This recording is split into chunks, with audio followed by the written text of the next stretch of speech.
أعوذ بالله من الشيطان الرجيم. بسم الله الرحمن الرحيم.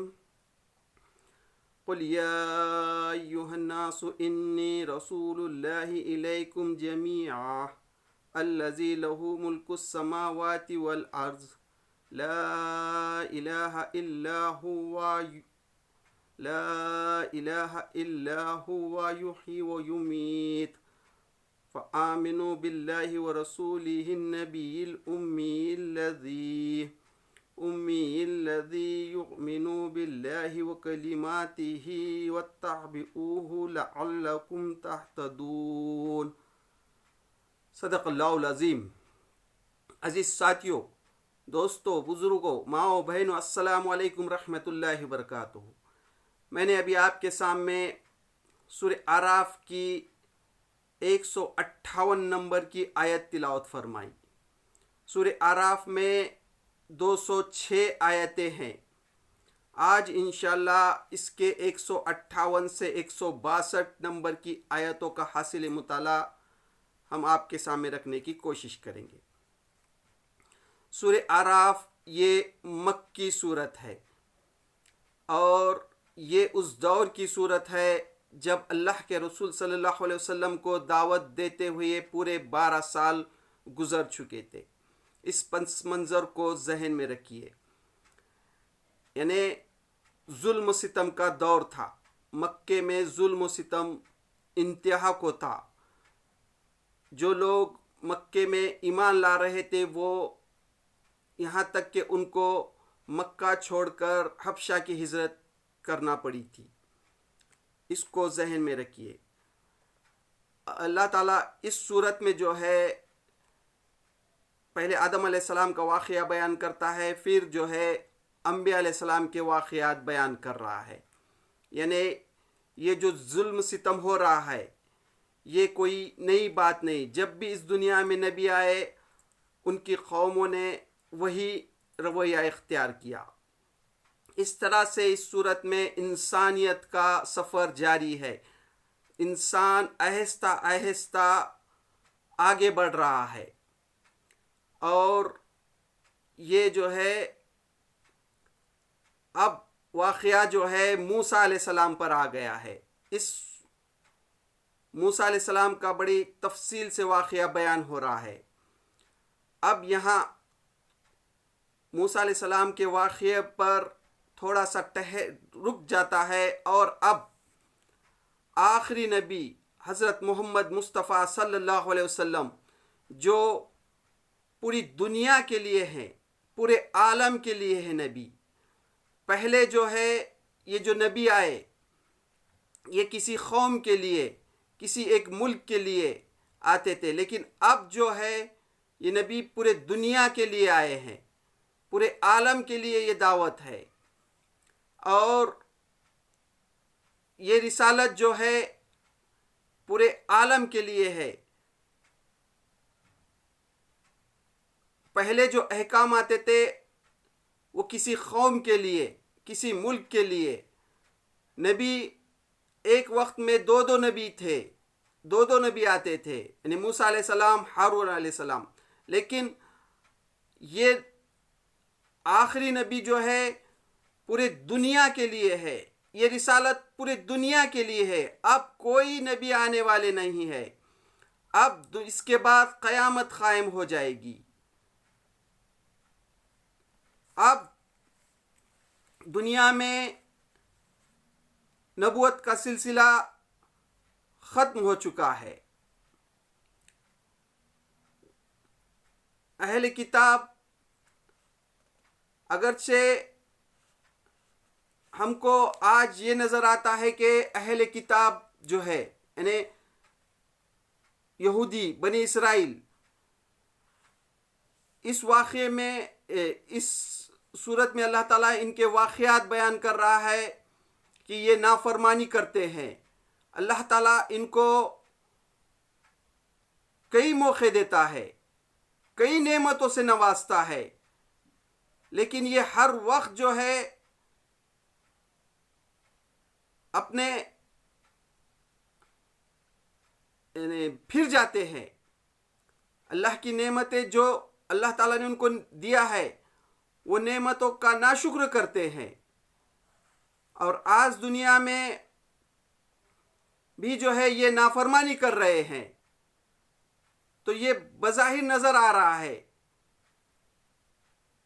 لیکن یہ جو ہے اہل کتاب، یہ آج مسلمانوں پہ ظلم ڈھا رہے ہیں، بظاہر نظر آ رہا ہے. اللہ تعالیٰ نے ان کو اتنا نوازا، پھر بھی یہ جو ہے نافرمانی کرتے ہیں. لیکن مسلمانوں کو، دوسری طرف مسلمان کو بھی دیکھیے آپ، مسلمانوں میں بھی جو ہے ان یعنی اپنے آپ کو امت مسلمہ کہنے کے باوجود کئی غدار ملیں گے آپ کو ان میں، جو اپنے آپ کو مسلمان کہتے ہیں. کئی ملک کے حکمراں جو ہے کئی غدار نظر آئیں گے آپ کو. تو یہ اپنے آپ کو تو مسلمان کر رہے، امت مسلمہ کا ہونے کا دعویٰ کرتے ہیں، لیکن یہ کئی غدار نظر آئیں گے آپ کو. تو یہ آج اہل کتاب جو اللہ کے احکام کی خلاف ورزی کرتے ہیں، تو یہ کوئی مشکل بات نہیں ہے. اس سے خطرناک بات تو وہ ہے کہ اپنے آپ کو مسلمان کہتے ہوئے یہ آپ کو غدار نظر آئیں گے، امت مسلمہ میں خود غدار نظر آئیں گے، اور یہ اہل کتاب کی چاپلوسی کر رہے ہیں. یعنی کئی ملک کے حکمراں اور اپنے آپ کو امت مسلمہ ہونے کا دعویٰ کر رہے ہیں. تو یہ ہے. تو اس طرح اللہ تعالیٰ جو ہے بنی اسرائیل کے واقعے بیان کر یہاں تھوڑا ٹھہر کر یہاں جو ہے آخری نبی کا ذکر کر رہا ہے. یعنی یہ جو منظر آ رہے ہیں بنی اسرائیل کے، اس میں سبق ہے کہ دیکھو ہم نے بنی اسرائیل کو اتنا نوازا، پھر انہوں نے جب نافرمانی کی پھر کس طرح سے عذاب میں مبتلا کیا. کیونکہ اب جو ہے دنیا میں کوئی شریعت آنے والی نہیں ہے. اب جو ہے شریعت مکمل ہو چکی ہے، قرآن مجید مکمل ہو چکا ہے، آخری نبی پر ختم نبوت ہو چکی ہے. اب دنیا میں کوئی نبی آنے والے نہیں ہے، کوئی رسالت آنے والی نہیں ہے. تو اللہ تعالیٰ جو ہے بڑے تفصیل سے یہاں بنی اسرائیل کا ذکر کر رہا ہے کہ ان سے عبرت حاصل کرو، ان کو جو ہم نے نوازا تھا تو تم بھی وہ رویہ اختیار کرو گے تو تمہارا بھی وہی حال کیا جائے گا. تو آج دنیا میں جہاں پر بھی مسلمان کا جو پریشانی آ رہی ہے، جو حالات آ رہے ہیں، تو یہ ان کو خود سوچنا چاہیے کہ یہ جو حالات ہے، اللہ تعالیٰ نے جو امت مسلمہ کو اتنی نعمتیں بخشی تھی تو اس کا حق ادا کیا یا ناشکری کی. پورے 1000 سال جو ہے مسلمانوں نے دنیا پر حکومت کی، پھر اس کے بعد جو وہاں سے ان کا زوال شروع ہو گیا، تو اب تک وہ زوال ہے. تو یہ یہاں رک کر غور کرنا چاہیے. تو اب جو 158 آیت میں اللہ تعالیٰ جو فرما رہا ہے سورہ اعراف کی، اس کا ترجمہ: اے محمد کہو کہ اے انسانوں، میں تم سب کی طرف اس خدا کا پیغمبر ہوں جو زمین اور آسمان کی بادشاہی کا مالک ہے. اب بنی اسرائیل کے واقعے جو بیان کر رہا ہے اللہ تعالیٰ، اب اس پر پردہ ڈال کر یہاں محمد صلی اللہ علیہ وسلم کی رسالت کا ذکر ہو رہا ہے. یہاں دعوت دی جا رہی ہے، اللہ کے رسول صلی اللہ علیہ وسلم سے کہا جا رہا ہے کہ اے محمد کہو، اے انسانوں کہو، تم تمام دنیا کے انسانوں کو. یہ عالمی دعوت. اب جو ہے جو کسی قوم کے لیے، کسی ملک کے لیے جب نبی آتے تھے، اب جو ہے اللہ کے رسول صلی اللہ علیہ وسلم سارے عالم کے لیے ہے، ساری دنیا کے لیے ہے. تو اے انسانوں، میں تم سب کی طرف سے اس خدا کا پیغمبر ہوں جو زمین اور آسمان کے بادشاہی کا مالک ہے. یعنی وہ اللہ جو زمین و آسمان کی بادشاہی کا مالک ہے. زمین اور آسمان میں جو کچھ ہے سب اللہ کا ہے. اس کے سوا کوئی خدا نہیں، اس کے سوا کوئی خدا نہیں. وہی زندگی بخشتا ہے اور وہی موت دیتا ہے. اللہ تعالیٰ ہی زندگی بخشتا ہے اور اللہ تعالیٰ ہی موت دیتا ہے. بس ایمان لاؤ اللہ پر، اس کے بھیجے ہوئے نبی امی پر، جو اللہ اور اس کے ارشادات کو مانتا ہے اور پیروی اختیار کرو. اس کی امید ہے کہ تم راہ راست پاؤ گے. اور نبی پر ایمان لاؤ، جو امی نبی پر ایمان لاؤ، جو اللہ کے ارشادات کو مانتا ہے، جو اللہ تعالیٰ نے جو احکام بھیجے ہیں ان کو وہ نبی جو ہے تو مانتے ہیں. اگر ان کو اختیار کرو گے تو ہی راہ راست پاؤ گے، دنیا اور آخرت میں کامیاب ہو جاؤ گے. پھر آگے جو ہے یہاں یہ دعوت جو ہے پوری عالمی ہے. پھر اللہ تعالیٰ جو ہے پھر موسیٰ علیہ السلام کا واقعہ بیان کر رہا ہے. موسیٰ کی قوم میں ایک گروہ ایسا بھی تھا جو حق کے مطابق ہدایت کرتا اور حقیق کے مطابق انصاف کرتا تھا. موسیٰ علیہ السلام کی قوم میں ایک گروہ، ایک ہمیشہ ایسی جماعت موجود رہی جو حق کے مطابق ہدایت کرتا اور حق کے مطابق انصاف کرتے تھے. یہ واقعہ بیان ہو رہا ہے.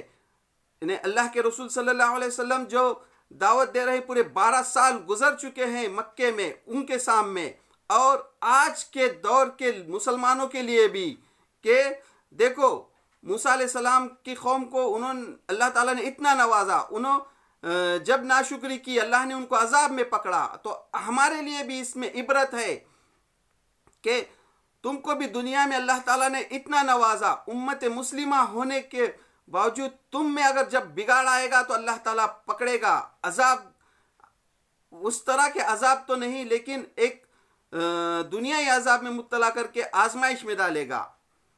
تو اسی طرح اللہ تعالیٰ یہاں فرما رہا ہے کہ موسیٰ علیہ السلام کی قوم میں بھی ہمیشہ ایک جماعت، ہمیشہ ایک گروہ جو ہے حق کے مطابق فیصلے کرتا تھا.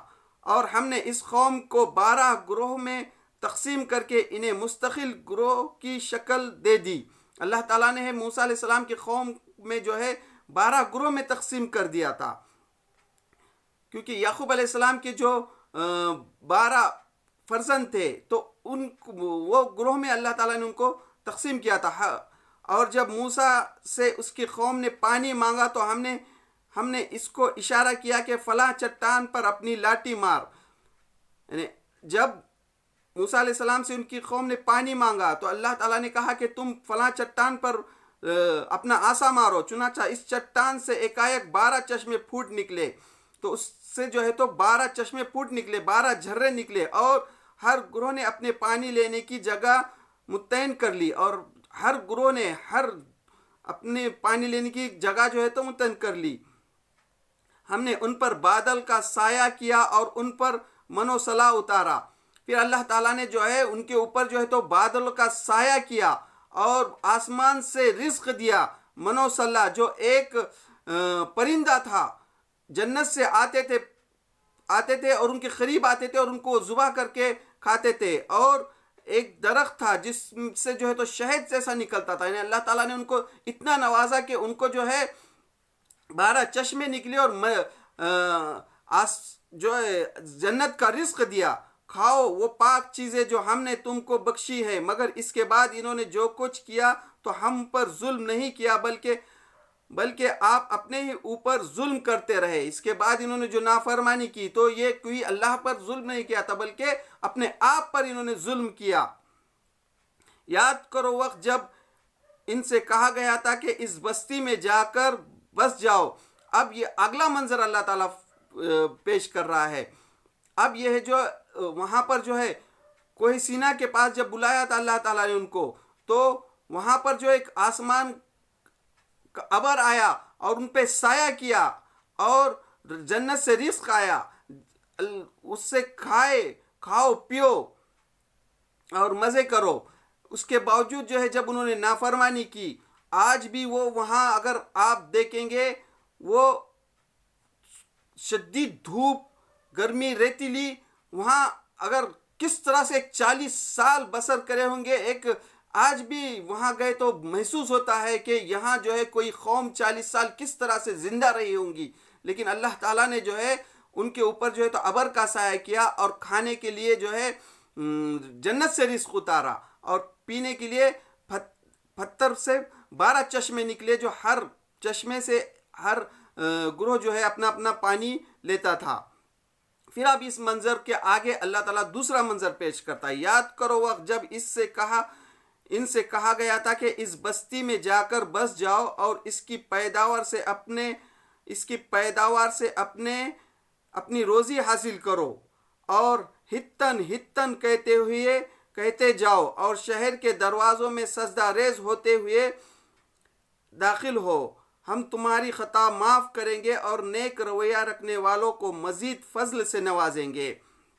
اللہ تعالیٰ جو ہے اب اگلا منظر پیش کر رہا ہے کہ اللہ تعالیٰ نے ان سے کہا تھا کہ یاد کرو وقت جب ان سے کہا گیا تھا کہ اس بستی میں جا کر بس جاؤ اور اس کی پیداوار سے اپنا رزق حاصل کرو، اور ہتن ہتن کہتے ہوئے شہر میں داخل ہو جاؤ، شہر کے دروازوں میں سجدہ ریز ہوتے ہوئے داخل ہو جاؤ،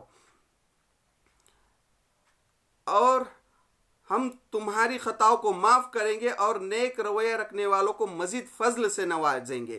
یعنی جس طرح سے اللہ کے رسول صلی اللہ علیہ وسلم فتح مکہ کے وقت جب مکے میں داخل ہوئے تو سجدہ ریز ہوئے، یہاں جھک کر سجدہ کرتے ہوئے، یعنی یہاں تک جھک گئے کہ اونٹ پر سوار ہونے کے باوجود جو ہے تو نیچے جھک گئے اور سجدہ ریز ہوتے ہوئے داخل ہو گئے۔ تو ان کو اسی طرح حکم دیا گیا تھا کہ ہتن ہتن کہتے ہوئے داخل ہو جاؤ اس شہر میں۔ پھر آگے اللہ تعالیٰ فرما رہا ہے، مگر جو لوگ ان میں ظالم تھے انہوں نے اس بات کو جو ان سے کہی گئی تھی بدل ڈالا، لیکن اس میں جو لوگ ظالم تھے انہوں نے ان سے جو بات کہی گئی تھی اس کو بدل ڈالا، اور نتیجہ یہ ہوا کہ ہم نے ان کے ظلم کی پاداش میں ان پر آسمان سے عذاب بھیج دیا۔ لیکن انہوں نے کیا کیا؟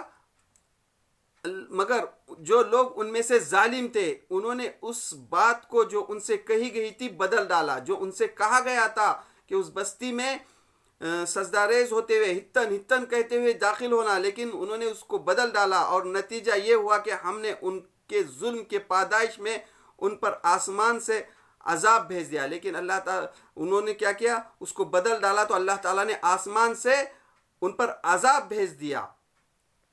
یعنی ہر وقت جو ہے اللہ تعالیٰ نے ان کو اتنا نوازنے کے باوجود جو ہے یہ ناشکر کرتے تھے۔ تو اس طرح سے اللہ تعالیٰ جو ہے یہ واقعہ بیان کر رہا ہے کہ اللہ کی یہ سنت ہے کہ اللہ تعالیٰ جو ہے نعمت دیتا ہے، پھر اس کا جو شکر ادا کرتے ہیں ان کو مزید نعمتیں سے نوازتا ہے، لیکن جو ناشکر کرتے ہیں ان پر اللہ تعالیٰ عذاب نازل کرتا ہے۔ تو یہ واقعے میں ہمارے لیے آج بھی اس میں سبق ہے ہمارے لیے کہ بنی اسرائیل کو اتنا نوازنے کے باوجود جب بھی انہوں نے نافرمانی کی تو اللہ تعالیٰ نے ان کو عذاب میں پکڑ لیا۔